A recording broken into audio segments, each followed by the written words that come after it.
The Lord is close to the brokenhearted. Amen? Napakalapit ang Diyos sa mga pusong basag. Amen? Kung minsan kasi ginagamit lang natin yung brokenhearted kung ano tayo, nasaktan, na busted, mga ganon. Ano pa? Na disappointed, mga ganon, no? Pero hindi ganon ang ano ng Panginoon, salita ng Panginoon. Iba sa mga paggamit sa secular at saka sa spiritual. Amen? Ang broken-hearted, dito sa salita ng Panginoon, dito na sinasabi niya na malapit siya sa mga broken-hearted, yung mga may puso na may kababan. Mamaya, iaano natin sa next slide kung ano yung mga broken-hearted. Amen? Pero alalahanin nyo, malapit ang Diyos sa mga broken-hearted. Amen? At anong sabi niya pa dyan? Irini-rescue niya. Amen? Tinutulungan niya, isinisave niya, parang ganun ang rescue, no? Those whose spirits are crushed. Amen? Kaya wag kang mag-alala, na-crush ka man. Ay, mga ganun, ano?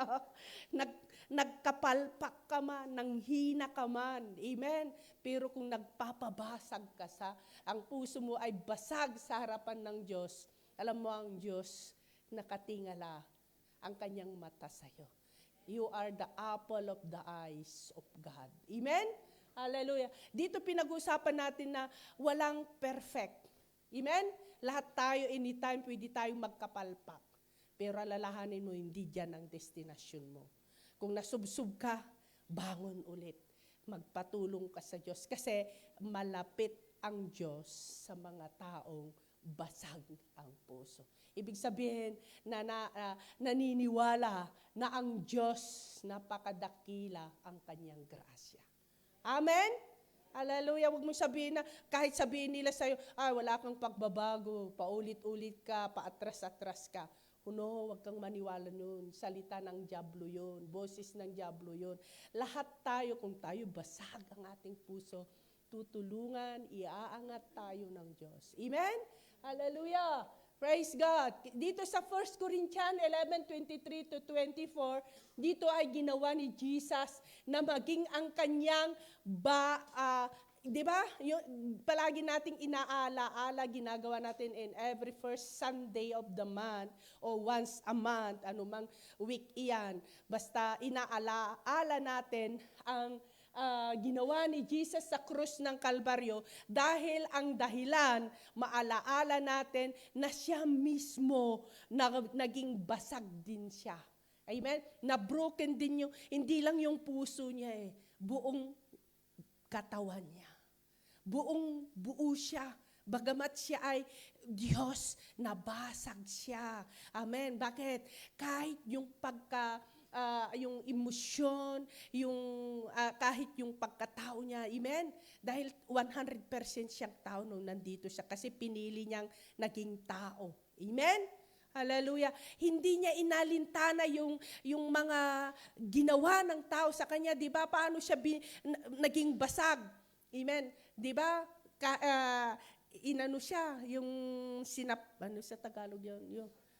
Hinabgupit siya, yung paghahagupit pa ay latigo pag ginaganon nila ay may nakukuha pang laman sa kanyang likod. Can you imagine? At hindi lang yun, dinuraan siya.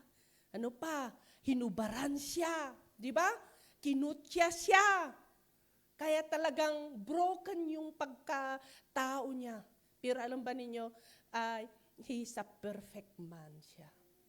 Hindi siya karapat-dapat sana na siyang tumayo sa ating mga kasalanan. Pero inako niya.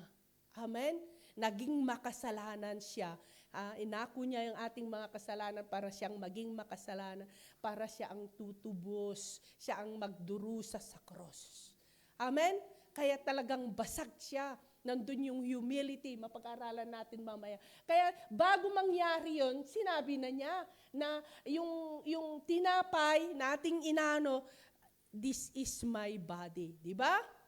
Amen? Brinukan.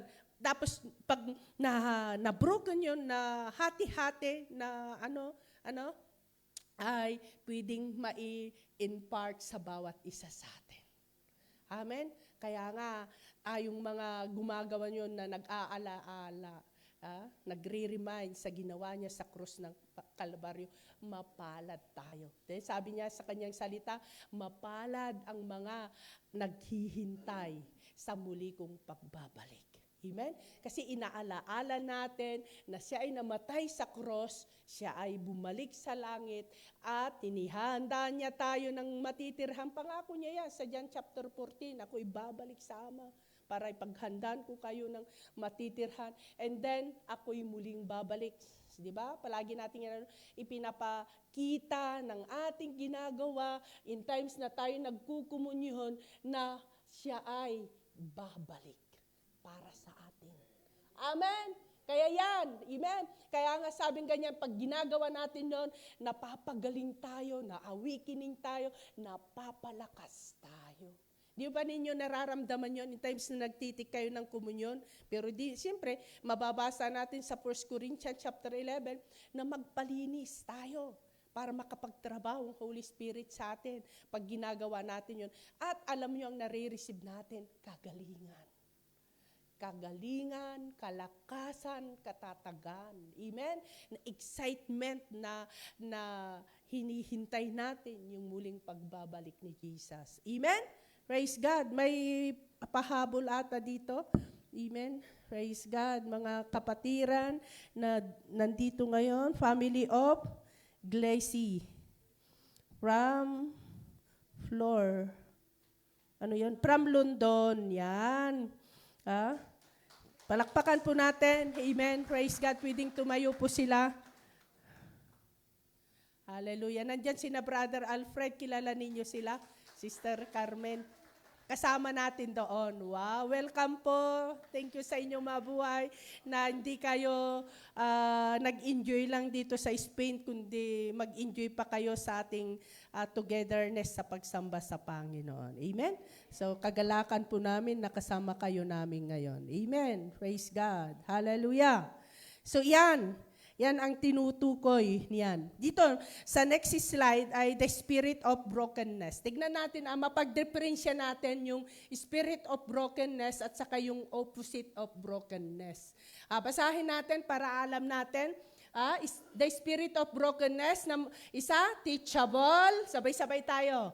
Humble, patient, boldness, confidence with God, servant heart, obedient, submissive, transparent, thankful, appreciative.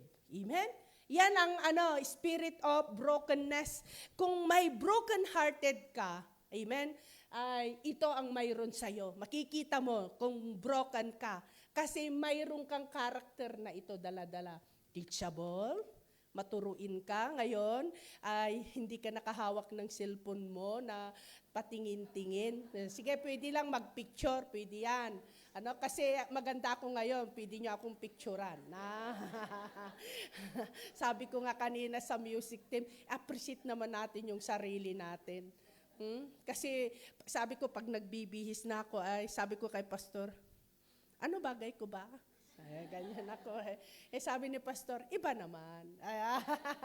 Kay Jaira, bagay ko ba? Ganyan naman ang style mo Kaya wala akong nahihintay na appreciation kung bagay ko, maganda ako ngayon. Kaya sabi ko sa sarili ko, punta na ako sa salamin, wow, bagay mo, Linda. Ganda mo ngayon. Di ba?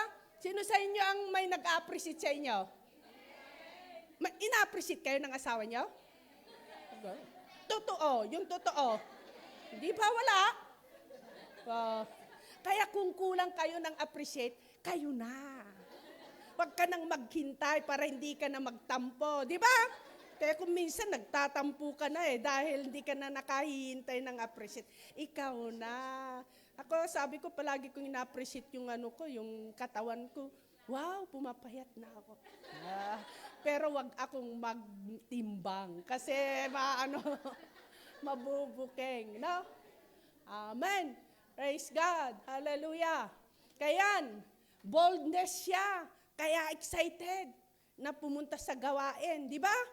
Amen. Excited na magamit, hindi yung palaging, ako? Oh, ganun. Wala na yun, di ba? Ako na naman. Wala yun. Amen? Submissive. Ibig sabihin, submissive ka sa leader mo. Amen? Nagre-report ka sa leader mo. Amen? Transparent ka. Wala kang tinatago para matulungan ka. Amen? Thankful ka. Paano mo malalaman na mapagpasalamat ka? Hindi lang sa word. Pag mapagpasalamat ka, wala sa iyo yung salitang nandito murmuring attitude. Pag mapagpasalamat ka. Tama, mali? Kaya ito ang opposite ng hindi brokenness. Kung mayroon ka nito, self-will. Tignan nyo inaano ko nga puro sa iyo, self-will, on-will, parang parehas din lang, strong will, mas lalo, strong. Stubborn will. On ways na naman. Di ba? On plan. Selfish. Ayan na, nandyan na yung selfish. Parang sa'yo lang lahat. Ano pa? Independent. Ayan, ikaw pa rin. Ito ang matindi. Fear of people. Pleasing people ito. Pleasing people. Ang gusto mo, ayaw mong mapuna ka ng iba. Ayaw mo, takot kang mapahiya. Mga ganon. Gusto mo palaging na-appreciate. Yun ang ng fear of people. Non-fair. Mayroon kang kinatatakutan na hindi mo naman nauunawan, naiintindihan. Parang nasa loob ang kulo. Yan ang ng non-fair. Shyness. Ito ayaw paggamit. Ayaw, ang dami. Kasi ito ang ginagamit niya. Nahihiya ako. Wala akong alam. Mahina pa ako. Mga shyness yan. Arrogant, prideful. Itong matindi. Espiritu ni ni Lucifer, no? And then hard-headed, complaining. Ito pwede sa mga Kristiyano pa ito complaining attitude. Kaya nag-i-stagnant ang spiritual life. Hello, mga bisita na palaging bisita pero 20 years na dito sa church. Yung mga yan. Di ba? Hello? Kaya sabi ko, welcome kayo sa 6:15 ng Sabado para magbaba ng gamit. Na wala na nag-amen? Mahirap ata yun Kasi wala rin ako yung oras na yon. Nagkakapi pa lang ako sa Argilies para may strength naman ako na darating dito. Kaya kayo ang inuutusan ko. Amen? Na walang amen! Amen. Praise God. Hallelujah. Ayan. Sa John chapter 12 verse 1 hanggang ito. Amen. Yung kwento about yung babae na nagbasag ng kanyang pabango. Amen. Para binuhos tudo-tudo sa paanan ni Jesus. Basahin natin. Pwedeng tumayo tayo ulit mga kapatid para amen. Pag-honor sa salita ng Panginoon. 6 days before the Passover, celebrations began. Jesus arrived in Bethany, the home of Lazarus, the man he had raised from the dead. A dinner was prepared in Jesus' honor. Martha served and Lazarus was among those who ate with him. Then Mary took a 12-ounce jar of expensive perfume made from essence of nard, and she anointed Jesus' feet with it, wiping his feet with her hair. The house was filled with the fragrance, but Judas Iscariot, the disciple who would soon betray him, said, next, that perfume was worth a year's wages. It should have been sold and the money given to the poor. Not that he cared for the poor. He was a thief. And since he was in charge of the disciples' money, he often stole some for himself. Jesus replied, "Leave her alone. She did this in preparation for my burial. You will always have the poor among you, but you will not always have me." Pwede na po kayong makaupo. Thank you sa pagsama nyo sa akin sa pagbasa sa salita ng Panginoon. Alam ba ninyo, habang nagbabasa tayo ng salita ng Panginoon, sabi niya sa kanyang salita, na ang salita ng Panginoon, it's bitter pa sa gold and silver. So, kung ikaw ay nagbabasa ng salita ng Panginoon, mas ang inaano mo, hinuhukay mo, mas higit pa sa ginto at saka silver. Amen? Kaya napakahalaga ang pagbasa ng salita ng Panginoon. Kaya gusto ko kayo palagi dinadala sa pagbabasa. Amen? Praise God. Kaya brokenness releases the fragrance. Ibig sabihin yung pabango, love. Diba?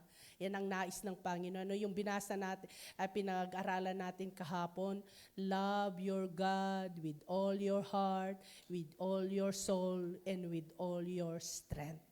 Amen? Kaya yung pabango na tinutukoy dito, love mo sa Panginoon. Ano pa? Yung love. Love your neighbor as you love yourself. Amen? Kaya ang purpose ng ating iglesia na palagi nating dinideklara ay loving God, loving people. Kaya yun din ang dalawang utos na napakahalaga. Amen? Praise God. Kasi alam ba ninyo, yan ang dalawang isang bunga ng kasalanan ng tao. Yung pag may kasalanan ka, yan ang nakakapaghiwalay sa Diyos. Kaya pilitin natin para ma-deliverance tayo sa kasalanan, mahalin natin ang Diyos. Amen? Para maka-skip ka sa kasalanan, mahalin mo ang Diyos. Para ka maka-skip ka sa kasalanan, mahalin mo ang kapwa mo tao bilang pagmamahal mo sa sarili. Amen? Praise God. Kaya yan, brokenness releases the fragrance. Ano yon? Love. Amen? Si Mary, itong Mary na binasa natin na siya ang lumapit sa Panginoon na may daladalang pabango. Di ba? Ito ay kapatid ni Marta at saka si Lazaro. Sino si Lazaro? Si Lazaro ang namatay na binuhay ni Jesus na nasa puntod na siya. Di ba? Na tinawag ni Jesus sa sementeryo. Kaya siya ay nabuhay. Amen? Pero si Mary, alam naman natin na si Mary ay, mamaya maiano rin natin kung sino si Mary, di ba? Si Mary sa Lucas, mababasa rin natin mamaya kung sino si Mary, kung bakit niya nagawa ito, na siya lamang sa lugar na iyon ang talagang naghandog siya ng pabango, pero binasag niya yung lalagyan ng pabango. Yung pabango na yon ay napakahalaga. Ang valid niya, 300 sa panahon nila na dinari. Isang sweldo niya o ipon niya, isang sweldo ng isang taon. Can you imagine? Equivalent to a 1-year salary. Next, para mabilis tayo. Hindi ko na amen? Brokenness, dito ang inaano ng Panginoon yung brokenness releases the fragrance. Yung sabi ko kanina, ang pabango na ito ay love. Amen? Na ano ba yun? Ayan. Ay, umaalimuyak ng buong lugar. Amen? Ano yan? True worship. Amen? True worship will cost you something. Pag totoo yung pagsamba mo sa Panginoon, mayroon kang mararanasan. Amen? Kung totoo ang pagsamba mo, amen? Kanina, umaawit tayo. Ngayon, pagsamba ito, yung pagbibigay, pagsambayan. Habang nandito tayo, pagsambayan. Amen? Pero kung totoo ka na sumasamba sa Diyos, kasi ang Diyos, wala tayong may tatago sa Kanya. Kasi Diyos siya na nakakaalam ng lahat-lahat. Pwede kang mag-pretend sa akin na parang pangiti-ngiti ka, na tumitingin ngayon sa akin. nakaganyan ka. Pero, kung hindi ka totoo na sumasamba sa Panginoon, nagpupuna ka. Yung kilay ni pastura, hindi pa, mga ganun. Yung sapatos niya, pwede naman yun. Pwede kang mag-pretend sa harapan ko, sa harapan ng katabi mo. Di ba? Parang paganyan-ganyan ka. Pero malayo yung tingin, anong lulutuin ko mamaya? Mga ganon. Ano kayang program? Nag-prepare ka ng gagawin mo mamaya. Pero sa totoo lang tingin ko sa'yo, kaya tinatagalan kong mag-preach. Kasi alam ko, enjoy na enjoy mo. Hello? Sana masundan ninyo ako, no? Pero pag totoo ka na nag-worship, ito ang mangyayari. It may cost you your time. Panahon ang inaano. Amen? Sino sa atin? Di ba isang karakter natin kung di tayo totoo na sa ating ginagawa ngayon, pakikinig. Di ba palaging kang tinitignan yung oras mo? Ang tagal naman ni pastora. Ang ganon. Kaya nawawala ka sa concentrate. Di ba? Kaya ang isang worship, wala kang pakialam sa oras. Amen? Kaya na-appreciate ko yung mga may relo. Na hindi tumitingin. Yan naman. Amen? Getting up a little earlier to be with God. Ayan, yung maagang gumigising. Ina-appreciate ko yung mga nakikijoin sa morning devotion, taas ang mga kamay. Ayan. Kaunti lang dito, more than 50 kayo. Ha? Itaas ang mga kamay. Picturein ng CCTV ng kalangitan. Amen? Can you imagine? Nasa Zoom na kayo, pero kaninang umaga nakatulog atang tagapaglagay ng Amen? Kaya na-appreciate ko kasi more than 50 nang nakikijoin. Halos hindi na makapasok yung mga iba. Amen? Kaya pwede pa kayo kasi pwedeng sa Zoom. Amen? Siguro marami, Argilies, Barcelona, Las Rosas. Dito pala, maliit lang. Itaas nga ang kamay. Baka panghapon sila. Amen. Na-appreciate ko kayo. Amen? Maging yung mga uma-attend ng gabi-gabi na intercessory sa leadership, Sister Ada. Amen? Praise God. Kasi kailangan natin yon. May nararanasan ba tayo in times na nakikijoin tayo? Pero maging totoo tayo. Yun ang nais ng Panginoon. True worship yun. Pero kung pinindot mo lang naman, tapos nag-mute ka, tapos nakikiusap ka naman sa iba, wala rin yun. Diba? Kailangan kausapin din natin ang Panginoon. Nag-a-agree tayo sa naglilid. Tama o mali? Kahit namamalansa ka o nagluluto ka, huwag ka lang makipagkwentuhan sa iba. Kasi pag nakikipagkwentuhan ka sa iba, hindi ka nakakonsentrate. Pero kung nagluluto ka, okay lang, tapos naka-headphone ka, di ba? Nakakonsentrate ka pa rin yun. Consider na nakakonsentrate ka. Alam ko yun. Dahil ang Diyos ay Diyos naman na dakila. Napakadakilang kanyang grasya. Di po ba? After all, Jesus paid a great cost for us. Yan lang. Yeah? Ang ganda. Amen. Kung totoo tayo, amen, talagang sa ating paglilingkod sa Panginoon, ang Diyos, babayaran niya, great cost pa. You imagine? Kaya tignan mo, sa itsura mo na lang, bumabata ka. Di ba? Masayahin ka. Di ba? Satisfied ka. Amen. Jesus is worthy to give our best worship. Wala bang palakpak doon? Amen. Hallelujah. Jesus is worthy to give our best worship. Pag best ang ating pag-worship sa Kanya, ang Diyos ibibigay. Kasi ang Diyos ay ayaw niya yung nagkakautang siya sa atin. Amen? Kaya nga inihahanda niya tayo ng ating mansion sa kalangitan. Hindi lang bungalow, mansion. Amen? Hallelujah. At hindi lang yan. Kahit nandito tayo pa lang sa lupa, pangako niya na He provide all your needs. Kung yung wants mo, ay may kondisyon ng Panginoon. Tayong mga anak ng Panginoon, wala siyang kondisyon if your needs. Pero if you wants, nasa John chapter 14 ba yun? Verse 7. Yung sabi niya, if you remain in me and remain in my words, ask anything. And I will do it. Yun. Ibig sabihin, siyempre, matatag ka, nagre-remain ka sa Kanya, ipinamumuhay mo ang Kanyang salita. Amen? Anuman wants mo, bibigay ng Diyos. Kasi alam ng Diyos na nasa proper alignment ka. Hindi ka humihingi na hindi yung kalooban ng Diyos. Tama, mali?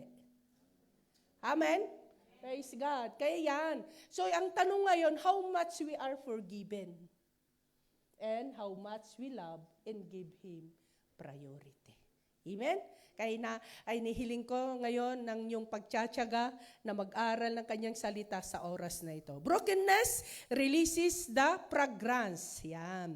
Ano yan? Pag-aralan na natin si Mary. Si Mary kasi, kaya nagawa niya, amen, na may dala-dala siya, nakapag-ipon siya ng 100. Sa atin, di ba, hindi natin kaya. Bakit? Na hindi natin nakakayanan yung talagang totally na pag-offer sa Panginoon. Tithes nga natin kuminsan, nahihirapan pa tayo. Di po ba? Totoo hindi. Ang mga hindi nakapagbibigay ng katapatan sa Panginoon, nahihirapan, ay kasi wala sila yung karakter na mayroon kay Mary. Ano kasi si Mary? Amen? Si Mary kasi, sabi niya dito, palagi siyang umuupo sa paanan ni Jesus. Nakikinig seriously.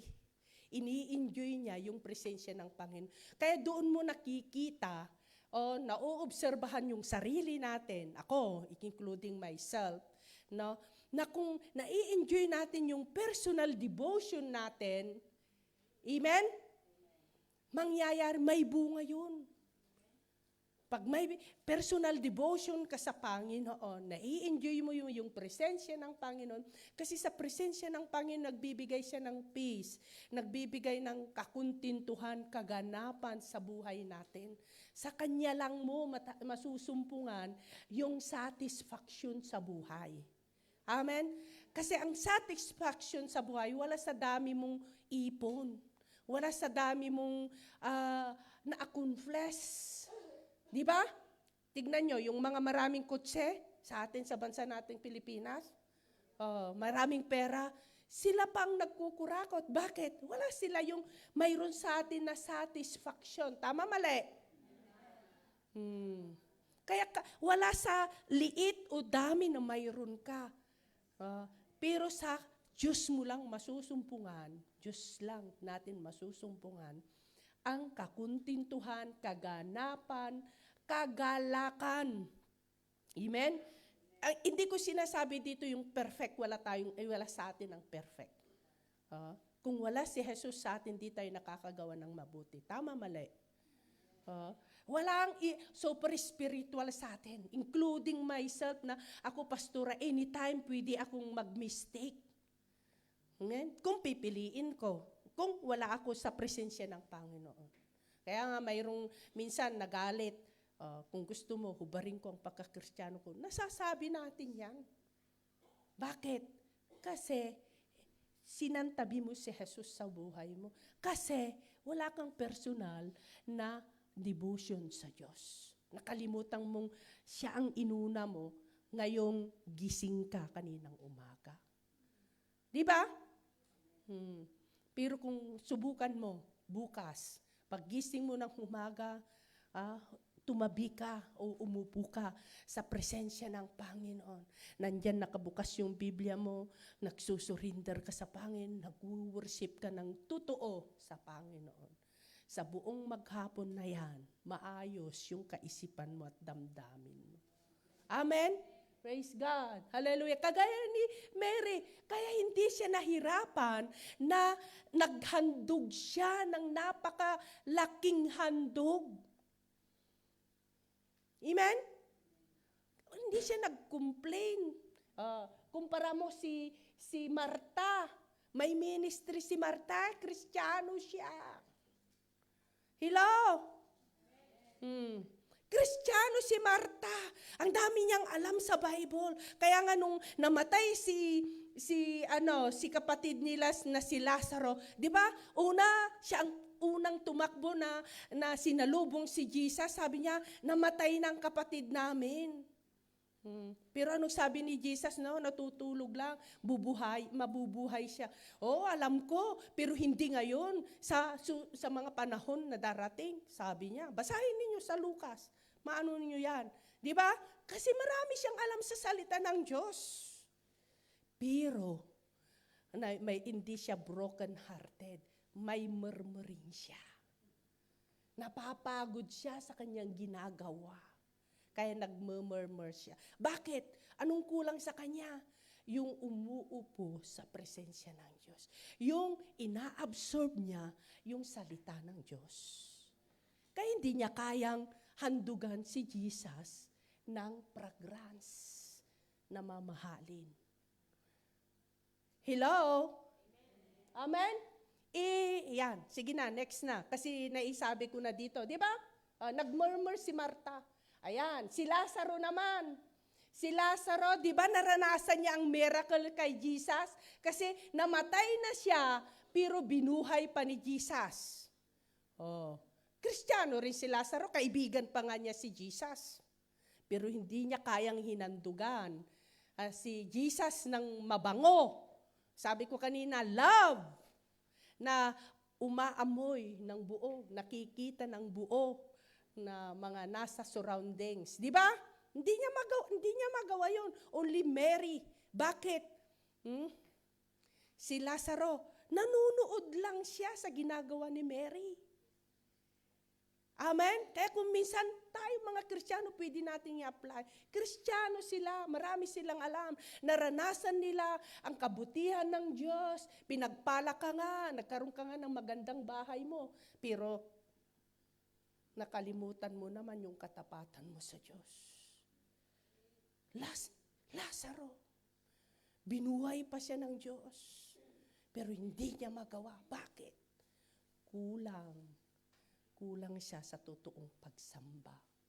Kung minsan tayo ganun, tinutugon ng Diyos ng ating mga pero nawawala tayo. Casual na lang ang pagpunta natin sa church. Hindi tayo broken-hearted. Nakakalimutan natin sa dami ng mga kalinlangan ng kaaway. Ngayon, marami, kaya nga pinag-aralan natin, traps of the enemy. Hindi tayo nasa playground na ngayon. Di ba? Battleground na tayo. Ano pa yung mga pinag-aralan, mga bagahe natin. Di ba? Get rid sa ating mga bagahe. Ngayon, ang hinahanap ng Panginoon, broken-hearted. Amen? Praise God. Ang matindi ito, si Judas. Disipulo ni Jesus. Kasama palagi ni Jesus, disipulo. Pero sabi ko nga, lahat ng tao, create ng Diyos, pero it is your chosen. Lahat tayo, malalaman natin ang salita ng Panginoon, pero depende sa bawat isa sa atin kung paano natin i-absorb, kung paano natin ipamuhay. Kasi ang Diyos totoo siya, ang Diyos makapangyarihan siya, ang Diyos hindi natin kailanman malilinlang. Amen? Kasi alam na alam niya, siya lang ang nakakabasa sa ating mga iniisip. Hindi natin pwedeng lukuhin ang Diyos. Diyos pa rin siya.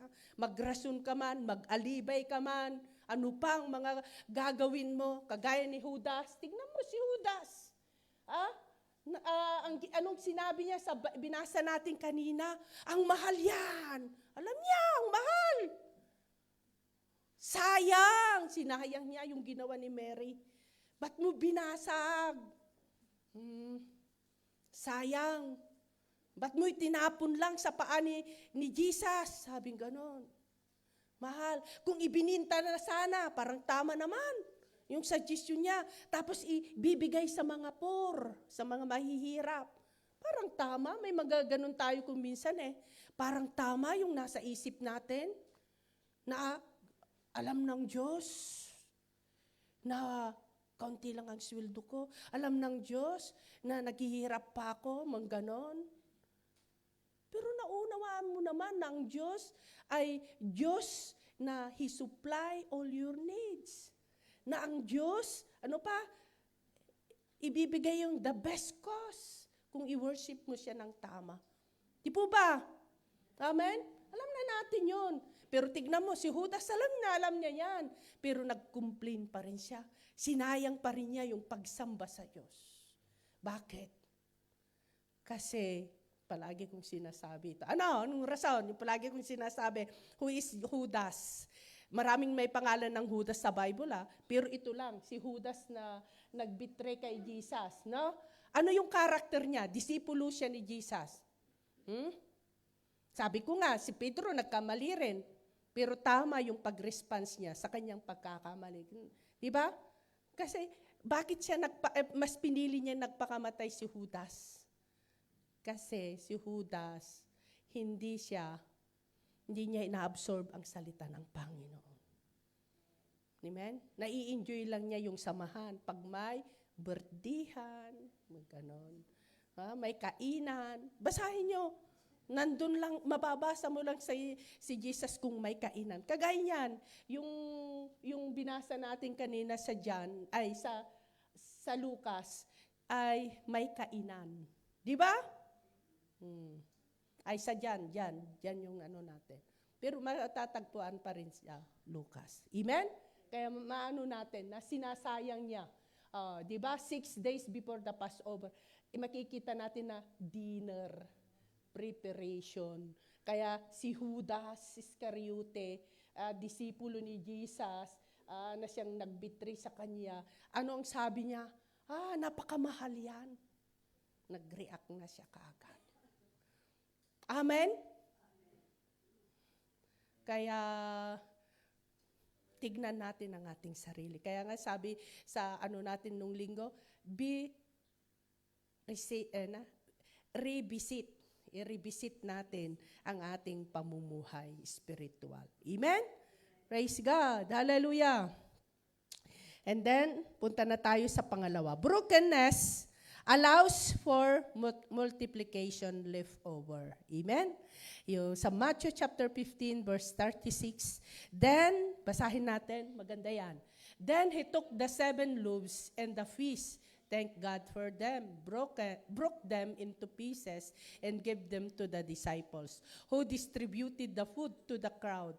They all ate until they were full. And when the scraps were picked up, there were 7 large baskets of food left over. Ito yung kwento sa ilang na wala silang dala kasi ang purpose lang ni Jesus kaya sila pumunta doon para magpahinga. Kaso lang, maraming nakarinig na yung pupuntahan nilang lugar, inong dumating na sila doon, ay ang daming tao. Ngayon, naggagabi na, sabi ng kanyang mga disipulo, pauwiin mo na sila, ay Jesus, kasi wala tayong may papakain. Pero anong sabi ni Jesus? Ano ang dala ninyo? So, may bata na hindi madamot. Mayroon siyang dala na 5 na tinapay at 2 isda. Ibinigay niya. So, ang ginawa ni Jesus, pinag-pray niya, nagpasalamat nito. Amen? And then, ayan na. Ibinigay niya, kailangan ng workers. Kaya kailangan yung kamay ninyo na para matapos ang gawain, and every Sabado at Sunday, nandito kayo para magbuhat. Distributed the food. May ibinigay sa mga disipulo. Tayo lahat, disipulo ni Kristo, nag-aaral ng salita niya. We are one body of Christ. Amen? Then, silang nag-distribute. Amen. Hallelujah. Kaya napakaayos. Dinistribute nilang pagkain. Pagbasahin nyo sa ibang, 5,000 people yan. Mga lalaki lang ang nabilang. Di ba? So, ang dami. Pero ang napakaganda ay may mga natira pa. Can you imagine? Walang sinasayang ang Diyos. Kaya lahat nakikita niya. lahat ng mga ginagawa natin, mayroon kabuluhan sa Diyos. Amen? Praise God. Hallelujah. Kaya brokenness allows for multiplication, leftover. So, tayo rin, kung broken ang ating puso, mayroon tayong karakter na nakita natin kanina. Amen? Mapagpakumbaba tayo. Ano pa yung mga kanina na nabasa natin? Pinabasa ko sa inyo. Yung broken hearted.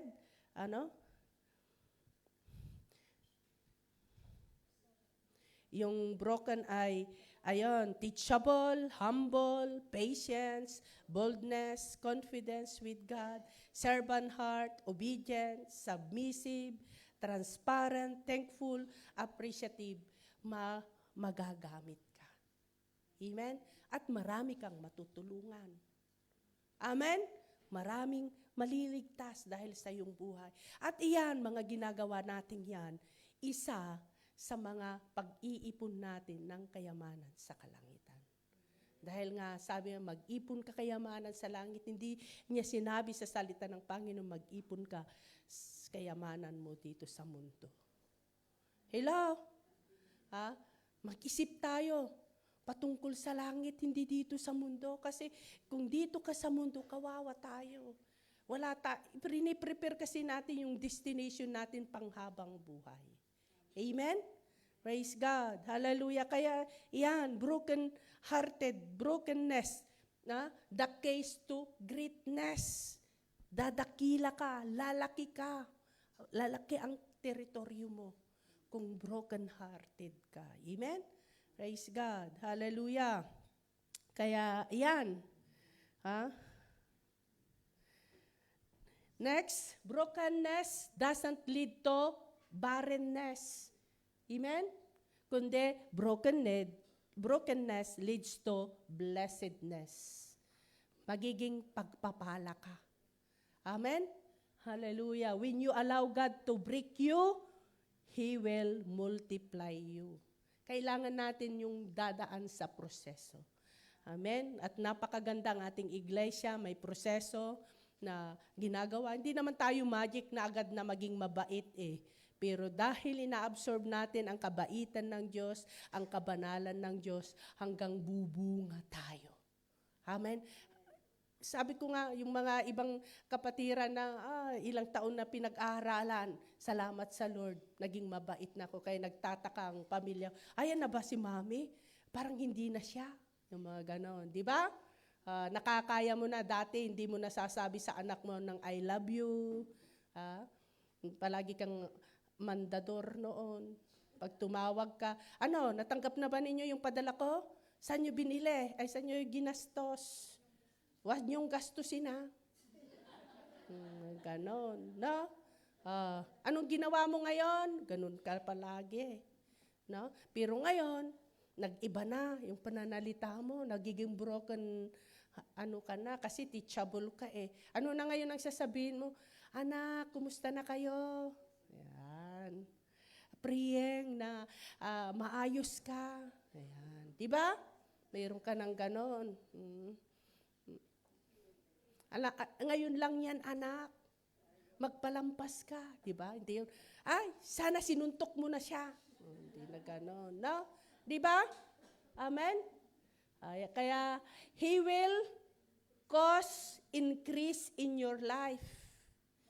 Amen? Naniniwala ba kayo noon? Amen? Na ang Panginoon, mag-i-increase pa yung buhay mo. Kasi mahalaga ka Walang nananalangin sa'yo na sana mawala na siya. Wala na. Diba? Kundi sabi kanya, sana hahaba pa ang buhay mo, Mami. Kailangan ka namin. Di ba tayong mga anak kung minsan, dahil mahigpit yung nanay natin, parang gusto natin na mawala na siya, no? Di ba? Sinong nakaranas yung ganon? Na may feeling, noon, ako rin, noon. Pero nung nabago na ako, inang, kailangan ka namin, mga ganon. Pupunta na ako. Tapos na ang mundo ko, kaya siguro ang nanay ko hindi na nagsalita noon ng 1 week. Kasi palagi ko sinasabi na, wag pa. Mga ganon Inaano mo, no, di ba? Pero nung mga taon mo, 19, 17, mga youth, sana wala na ang nanay ko, napakahigpit. Ganun na, di ba? Brokenness always open the door for us to receive the abundance of God's hand. Wow, wala bang palakpak doon? Di ba? Oh, how great ang ating Panginoon. Always open the door for us to receive the abundance of God's hand. Kaya ang Diyos handa siyang tumulong sa atin. Hindi madamot ang ating Diyos. Generosity siya. Nagabayan tayo. Amen? Nasamahan niya tayo. Kaya sabi niya sa Hebrew chapter 13 verse 5 na huwag kang magmukhang pera. Bakit magmukhang pera? Kasi pag ugali kasi natin, pag imbita mo sa church, pagkakapirahan ba yun? Di ba? Pagkakapirahan ba yun? Yung tayo kasi dati, di ba? Di ba?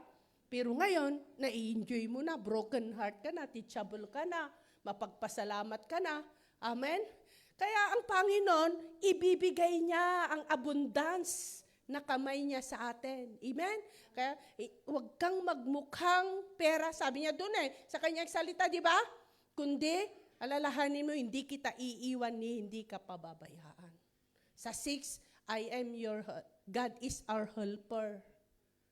Walang magagawa ng tao. Yun ang basahin ninyo sa Hebrew chapter 13. Amen? We abandon our flesh and submit to God's will. Yan ang kondisyon ng Panginoon. I-abandon natin ang ating mga desire, yung mga lust of the flesh, lust of the eye, pride of life. Amen? Kundi, i-submit na natin totally sa Diyos. Yan ang nais ng Panginoon sa bawat isa sa atin. Allowing Him to be our God. Amen? Praise God. Tayo pong lahat ay tumayo na. Binibigay ko na kay Pastor.